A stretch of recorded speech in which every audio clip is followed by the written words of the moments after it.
Slicha means forgiveness, complete. The meaning of life is to know why we live. You should see what I had to live with when I was a child in Yemen. The insects were so big they could be your husband. It is a colorful melting pot of, like all in the Jewish land. My parents were grateful to be free, to be Jewish in the Jewish land. Like all Yemenites, these years I've been wondering what happened. It is a story of returning to one's roots. And it is, for me, it's returning to the stage as well.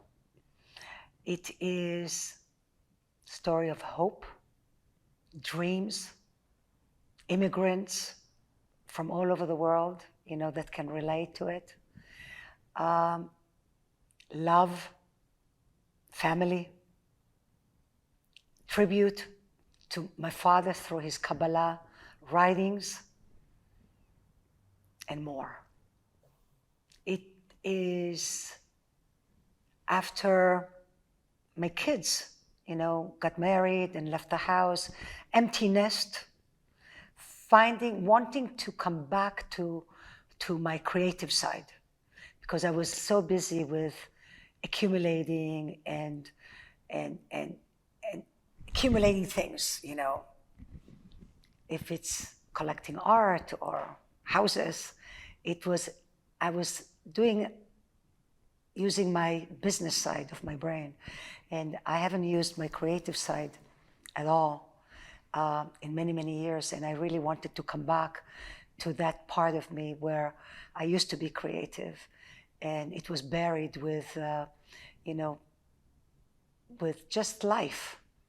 And this was the right time. It was the time that I found that COVID as well, I spent 2 years writing, and now it's here.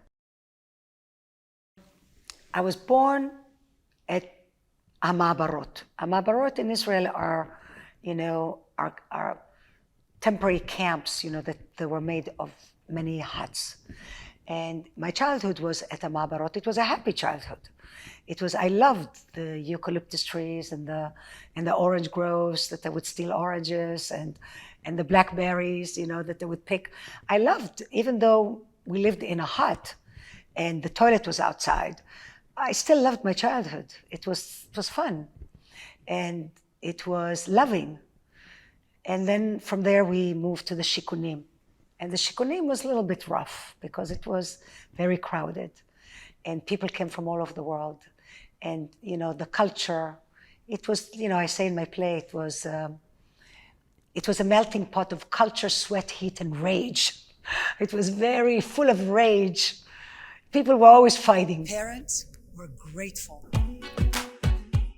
to be free, to be Jewish in the Jewish land. Like all Yemenites, they loved to sing and dance. They celebrated life.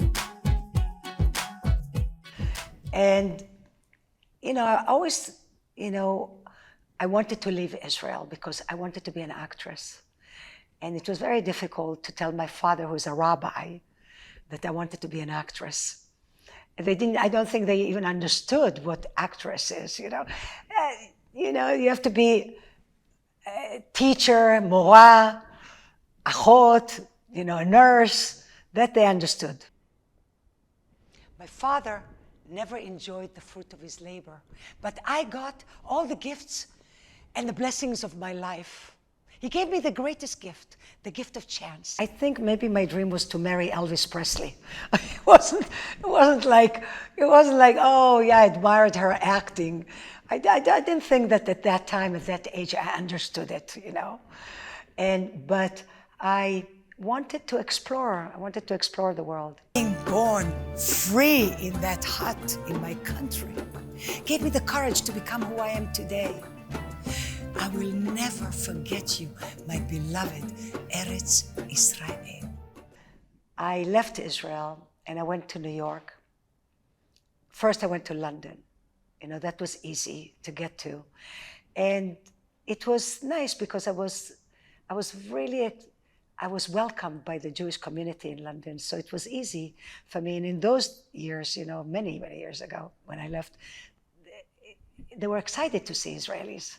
They loved us so much, and they wanted to help us. And from London, I went to New York, where I did 25 plays. And that was my learning ground. I studied with the most amazing teachers, and did many, many plays. And it was, that was my school, New York. And from New York, I came to LA, and I was still in my 20s. And I did a lot of movies of the week and miniseries. And I met my husband, which was the highlight of arriving to New York, to LA.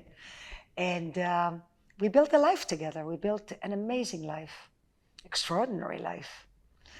Raised 2 girls, and our life was full. And my husband is a music agent, so he has a music agency. So I've known most famous creative people, but I wasn't creative myself, even though I worked in the movies, And then I did produce movies for Avi and Boaz Davidson, so I would produce movies for them, but that was the business side of it. And coming a full circle to writing a play and coming back to the stage and coming back to being creative. That was going back to my roots and to the stage. That was a full circle. Last time I was on stage, it was so many years ago. It was in New York at the Manhattan Theater Club, which this is my dream, to come back and take this. It's hard to believe that it was really 40 years ago, because I've lived in LA 40 years and I raised daughters and built houses and lived life. And I did movies, but not on stage. So now I'm back on stage 40 years later, which is incredible. Crazy. The 40 years have gone so quick, they've gone by so quick. That's it, but at least back to the roots, back to the stage.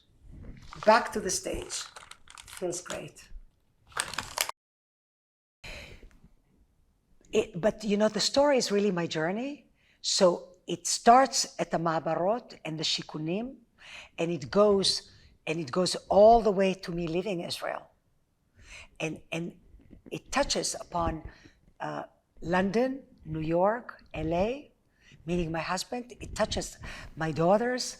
I talk about me adopting my daughter, my Asian, gorgeous, beautiful daughter, and cutting the cord and wrapping her in a blanket and taking her home. What a glorious day.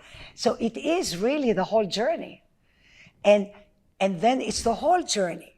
And the story, 17 Kabbalah paragraphs ties up the story. And, if it is luck or success or happiness, they tie up, but the journey is all there. So I didn't really concentrate only on a Ma'abarot. It was from beginning to end. Billy Crystal did 700 Sundays, and it was on Broadway, and he got the Tony for it. And it was his journey from beginning to end, when he was, grew up in his home, and had nothing, and his dad died when he was only 15 years old. And then, so it covered the beginning, and his father owned this music store, and all the way to his success. So it is the whole journey. And I wanted to cover, obviously, it was impossible to talk about everything, but I think I highlighted it pretty well. I want the audience to feel that and to know that they can accomplish anything, that anything is possible, no matter who you are, no matter how you grew up, how you lived, how poor you were, what the color of your skin is, that you can accomplish anything, and anything it's possible, because that is what my story is. It is a winning story.